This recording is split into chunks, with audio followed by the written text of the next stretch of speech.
habeen wanaagsan daawadayaal kuna soo dhawaada xarunta wararka ee dunida ee BBC London. Qodobada barnaamijka caawa ugu waaweynna waxa ay kala yihiin. Ra'iisul Wasaaraha Israa'iil ayaa sheegay in Tehran ay tahay halista ugu weyn ee caalamka isagoo kor u haya waxa uu ku sheegay qayb ka mid ah drone Iran ay leedahay oo la soo riday. Iran waxay ku tilmaantay Israa'iil khiyaali.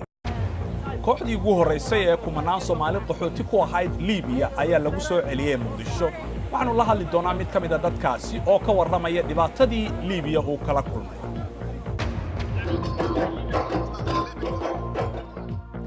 waa filim dagaal oo Hollywood ah oo ay jilayaan inta badan dad madow ah.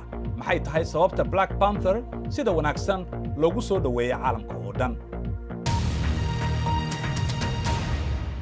waxaanu ku bilaabaynaa ra'iisul wasaaraha Israa'iil Benjamin Netanyahu oo si adag u weeraray Iran wuxuuna ugu yeeray khatarta ugu weyn ee dunida haysata. hadal uu ka jeediyey Munich ayaa Iran u ku eedeeyay inay tahay in ay doonayso bariga dhexe inay ku xukunto dagaal. Cusmaan Cabdi Xasan ayaa ka warramaya. xiisada u dhaxaysa Iran iyo Israa'iil waxay mushkiladda bariga dhexe ka ahayd arrin lagu kala qaybsanaa. Israa'iil waxay u aragtaa Iran cadowgooda ugu weyn. waxay cambaaraysay heshiiskeeda taariikhiga ee nukleerka oo ay la gashay quwadaha waaweyn. hadda khilaafka waxa uu joogaa xadka u dhaxeeya Israa'iil iyo Suuriya, halkaasi oo Iran ay ku leedahay saameyn kordhaysa. ra'iisul wasaaraha Israa'iil Benjamin Netanyahu ayaa u yimid Munich si uu arrintaasi uga sheego shirka amniga. shaki kuma jiro in uu Mr. Zarif si aan xishood lahayn uu u dafirayo lugta ay Iran ku leedahay Suuriya. Iran waxay sidoo kale beenisay in toddobaadkii hore ay ku xadgudubtay Israa'iil inay drones u dirtay hawadeenna si ay u cabsi geliso dadkeenna. waa kan cad ka mid ah droonkii Iran ama wixii ka haray markaan soo ridnay. kuwani waa muuqaalada droniska lagu eedeeyey in Iran ay u dirtay dhulka Israa'iil toddobaadkii hore. diyaaradaha Israa'iil ayaa ka jawaabay iyagoo beegsaday goobo Iran ay ku leedahay Suuriya markii ugu horreysay. balse Suuriya ayaa dhulka soo dhigtay diyaarad dagaal oo Israa'iil leedahay. waa markii ugu horreysay 10 sano oo diyaarad dagaal laga soo riday. wasiirka arrimaha dibadda Iran oo isna istaagay masraxa waxa uu ku tilmaamay hadalka hogaamiyaha Israa'iil wax lagu qoslo. kadibna intiisii ayuu sheegtay. Israa'iil waxa ay gardarro u isticmaashaa siyaasad ka dhan ah dariskeeda. marka qof sida Suuriyaanka oo kale ka go'an tahay in uu dhulka soo dhigo oo uu toogto diyaaradahooda, waa sida in masiibo ay dhacday oo kale.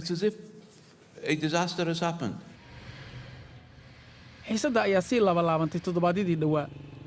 Ruushka, Maraykanka iyo Turkiga dhammaan dhulkaasi ciidamo ayaa ka jooga. qaybo kala duwan ayayna ka dagaalamayaan. cidna ma doonaysa inay aragto dagaal u dhaxeeya quwadaha gobolka. balse dhabtii khatartu way weyn tahay, wayna kordhaysaa. qaar ka mid ah tahriibayaasha ku sugan Liibiya waxay la kulmaan dhibaatooyin kala duwan. qaar waxa lagu hayaa goobo xaaladoodu aanay wanaagsanayn sida ay sheegtay qaramada midoobay. ku dhawaad 200,000 oo qof ayaa sanadkii tagay ka gudbay waddanka Liibiya oo Yurub gaaray. dadkaasi waxay badankooda ka kala yimaadeen dalalka Nigeria, Ivory Coast, Gambia iyo Eritrea iyo Soomaaliya. haddaba qaybtii ugu horeysay ee Soomaali tahriibayaal ahayd oo Liibiya laga soo qaaday ayaa lagu soo celiyay Muqdisho. waxaa ka mid ah Maxamed Cabdiraxmaan Maxamuud oo tan iyo 2016 lagu haystay waddankaasi. BBC-da ayuu uga warramay dhibaatada uu la kulmay. Ethiopia inta badan tahriibayaashu waxay Ethiopia gudaheeda waxay maraan magaalada Gondar ayay maraan. Gondar ayaa dhulka bilowna waxaan ku tagnay meel u dhaxayso Matama iyo ay dhahan xuduudka Suudaan iyo Ethiopia. qaar dadka laga lugaysiyaa, qaar baawur laga saaraa. anaga halka wayna suurtagal weysay waan ka lugaynay muddo 4 maalmood ayaan ku dhex jirnay intaana isheeg baan duurka wareegnay Matama inta u dhaxaysa intaana iyo Suudaan. kabacdi webiga ayaan ka talawnay. marka mid waxaan noo soo qaaday magaalada Khartoum ayaan noo soo qaaday. habeenbarkan oo jiifna xaran ciidan Greece qabo oo intaana intayna qabna afduubeen qabteen bixin noo qaadeen magaalada Booxaad ee qaybta Liibiya ayay noo qaadeen. 4 jeer ayaa la igatay. 4 jeer ayaa la igatay waxa lagu kala gatay lacag qiimaha iyo kala duwan baa lagu kala gatay. mar laga bixiyay 5,500 laga bixiyay.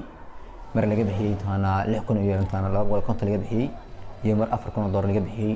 wallahi qofkii bilaadanka aadi dadku bilaadanka isku maahan waa faraha bilaanka san sunan ku beeku bilaan suuyin qaar waxa jira ku adoonsanayo timir ku soo guranayo qaar waxa jira ku qodayo meel ku qodayo qaar waxa jira kuwa timir ku soo gurayo laga timir iyo intaan ay garaataan isku qadar laga yaabaa qaar waxa laga yaabaa inay ku dhahan gurigan wax ka dhis waxa jirta xirooyinka suumin maahan xirooyin cunada laga jiraya xirooyin usha lagu badanayaa xirooyin biyo qabow lagu shubaya talaagada waxa jirta inta badan taqaana talaagadahan inta badan tenderada wax lagu keeno kala marka saad waxa la tukoy in suuliga wax suuliga intaas kale tan hor ayr iska furay inaan gidaar ka booday markaan gidaar ka boodaan dhulka ku dhacay muddo 20 daqiiqo ayaan xasanaa oo taqaana suuqsanaa marka damaha asir xanuunka ama naqaska waxa kaga daran anigoo si daciifnimo ku kacayo ama gidaarada cusqanayo ayaa asir sidan hadii lagu soo gaaro xaaladaada ku adkaanaysa wax laga yaabo naqaskan ku dhigay in lagu sii dilo markii ayaan marna ordayo marna rutinayo marna nasanayo ahaba neefturayo ayaan magaalada Safha maadaama ay tahay xogaa magaalo aad u weyn ahayn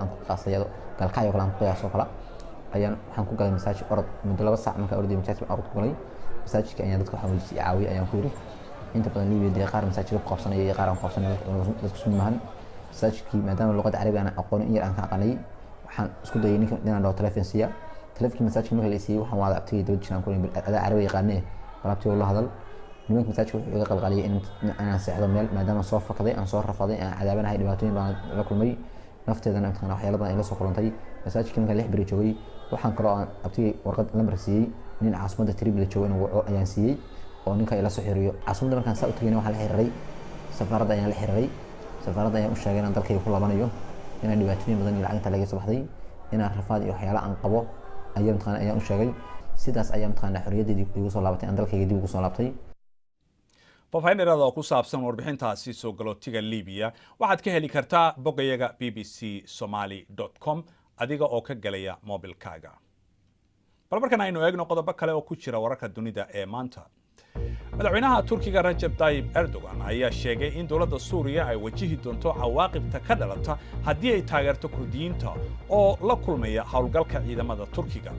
Warbaahinta Turkiga waxa ay sheegtay in Erdogan uu hadalkaasi sheegay xilli uu khadka telefoon kula hadlayay madaxweynaha Ruushka Putin oo ay ka wada xaajoodeen xaaladda magaalada Afrin. qorshe lagu mamnuucayo gudniinka wiilasha ee Iceland ayaa waxa cambaarayay mid ka mid ah hogaamiyaasha muslimiinta waddankaasi Ahmed Sadiq oo ah imaamka xarunta dhaqanka islaamka ee Iceland ayaa sheegay in qorshahaasi uu yahay weerar lagu qaaday xorriyadda diimaha. BBC ayaa bilowday laba laamood oo cusub oo ka howlgali doona Nigeria. Laanta BBC Igbo waxay u baahin doontaa wararka bariga Nigeria iyo bulshada qurbaha halka luqadda Igbona ay u baahin doonto dhinaca koonfurta galbeed Nigeria, Benin iyo Togo.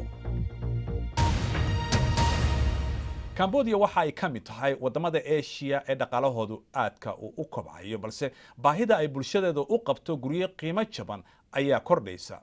haddaba su'aashu waxay tahay sidee guryo loogu heli karaa dhibaatada bulshada? Aisha Afrax ayaa ka waramaysa.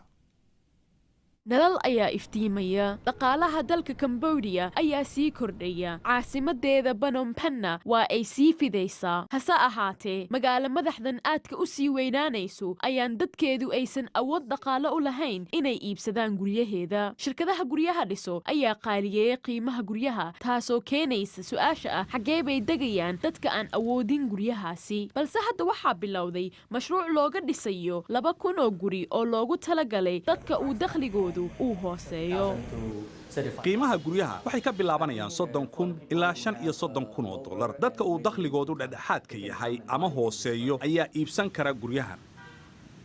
warbixin lagu gorfeeyay qiimaha guryaha ayaa sheegtay in ka yar 15% ay qiimahoodu ka yar yihiin 50,000 dollar taasoo ah wax weyn maadaama uu qofka ugu mushaarka yari uu helo 200 dollar bishii.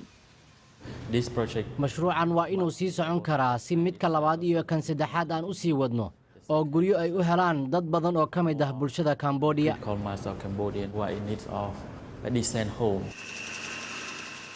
run ahaantii dhisidda guryo qiimo jaban ayaa u baahan habab loo yareyn karo kharashaadka galaya dhismaha. shirkaddan ayaa fikrad ka hayso sidii loo xalin lahaa arrimahan. bulkeetiyada ay samaynayaan ayaa isdhexgeli karaan ayagoon u baahnayn shamiindo badan.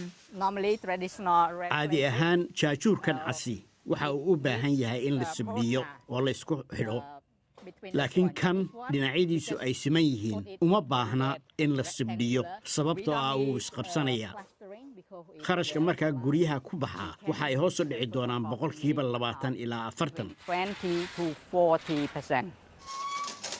warshadan ayaa weli ah mid yar balse waxa ay ku howlan tahay sidii ay u soo saari lahayd bulkeetiyo lagu dhisi karo 100 guri maalin walba baahida ay dadweynuhu u qabaan guryahan ayaa sii badanaysa dawladuna waxa ay sheegaysaa inuu wadanku u baahnaan doono 1.1 milyan oo guryo ah sanadku markuu gaaro 2030 xagga ciyaarahana qaboobaha iyo Olympiga Harvard Laurentiis oo Norway u dhashay ayaa ku guuleystay ciyaarta barafka lagu ordo 500 mitir barafka lagu kor ciyaarana Tessa Virtue iyo Scott Muir ayaa jabiyay rikoorkii ay iyagu hore u dhigeen dhinaca Japan Nao Kodiara ayaa ka adkaatay horyaalkii rikoorka hore u haysatay Lee Sang-hawa oo Kuuriyada Koonfureed u dhalatay 500 mitir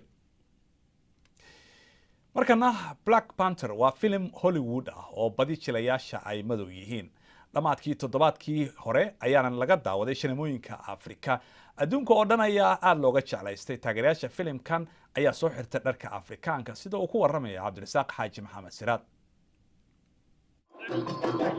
waa dabaaldeg Afrika jeclaysanayso maryo qurux badan oo madaxa lagu soo xidhay ayaa ka muuqda markii filimkan uu ka furmay Koonfur Afrika studio-ga Marvel ninka horyaalka filimka ka ahi waa nin madow aad baana loo jeclaystay wakanda hayska ahaada khayaali filimkan weyn waxa uu ka furmay Koonfur Afrika dareenkii dadka kacay dadka caanka iyo kuwa caadiyihiiba waxa ay muujiyeen inuu yahay filim dhaxalgala Afrika ninka aad loo yaqaanay jilaaga ah riwaayadahana qore ee Koonfur Afrika John Kani mabuu qarsan sida uu jeclaystay markaad aragto Black Panther oo wiil yar ah oo wajigiisa la arkayo waxaad moodaa inuu ii eg yahay waa Afrikaan anigana Afrikaan ayaan ahay hadda waxaan baadi goobi karnaa qof Afrikaan Danai Gurira oo filimka ku matalaysa dagaalyahanad ayaa aad uga hadashay doorka jilayaasha madow Hollywood waa isbedelaysaa ma jiraan wax iyaga kaligood ah ma u baahnin inaan annaga noqono rajo ku nool oo aan ku hanweynaano inay albaabada noo furaan annaga albaabada furan karno fursadana abuuran karno ma u baahnin inay cidna caawiso annaga ayaa isku filan iyada oo filimkan Black Panther lagu amaanayo ayaa dad badan waxay aaminsan yihiin dhaqdhaqaaqan dhinaca aflaamta ee dadka madoobi in uu beri hore bilaabmay hadda waxaa jirto feejignaan ay guud ahaan qabaan dadka Afrikaanka ah taas oo 20 sano ka hor aanan jirin jilaaga aflaamta ee Nigeria Fabian Lojedi ayaa aad waxa uu jeclaysay sheekooyinkan dhabta ah maxaad u malaynaysaa filimkani in uu ku yeelan doono sinemaha Afrika guud ahaan